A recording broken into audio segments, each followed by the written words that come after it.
All right, Rabbi. So we're going to be doing Hilchos Pesach, and hopefully, if we do 5 minutes a day, we'll get through a lot of Hilchos Pesach. Feel free to call with any questions at any time, text, email, and we will hopefully get through a lot of Hilchos Pesach. Maybe even if we have time, we'll get through Korban Pesach. You never know. Maybe I'm not predicting Mashiach is coming. That's not, coronavirus with the Gematria Mashiach. No.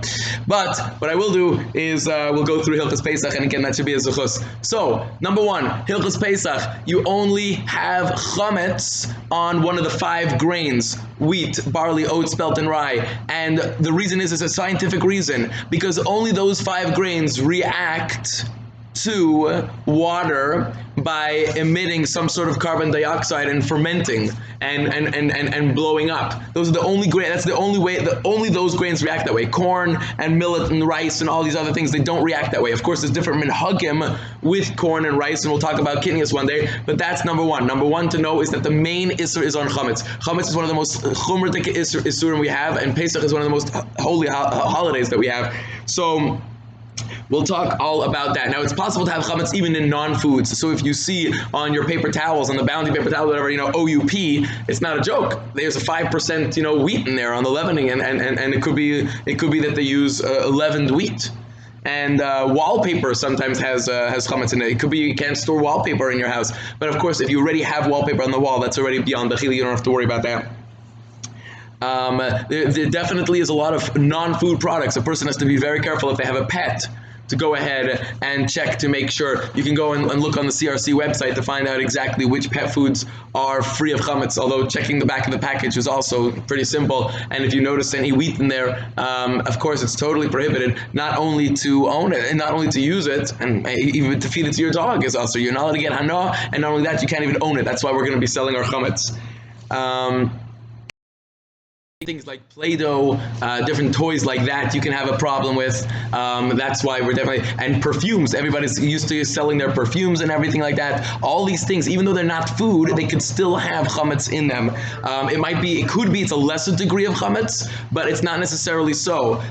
Those in the know say that they could easily take a bottle of perfume and turn it into edible chametz. Now, why would you waste $120 to get a little sip of probably not great tasting muddy water? I don't know, but if it could be done, then it still has a status of food, and then one would have to go ahead. What bracha do you make on Esti Lauder? I don't know. So what would be in such a case, you do have to go ahead and get rid of all those things that could have just chametz in them, because it's not only usher to eat it, it's even usher to own it.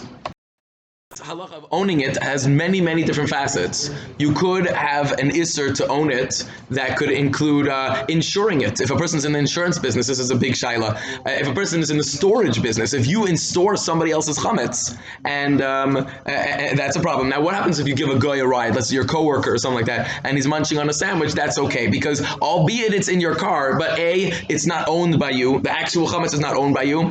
B, even though it's in your car, but you have absolutely no achrayas on it. Something can happen to it, he's not going to blame you. Therefore, that's permitted. It's okay to have chametz in your house, as long as you have, not in your house. It's okay to have chametz, but not in any situation where you either own it or have any responsibility for it. There are some places who say that it's prohibited to even have chametz in your house, even if you have no authority over it. For example, what happens if you sell all your chametz to a guy and you put it into a cabinet?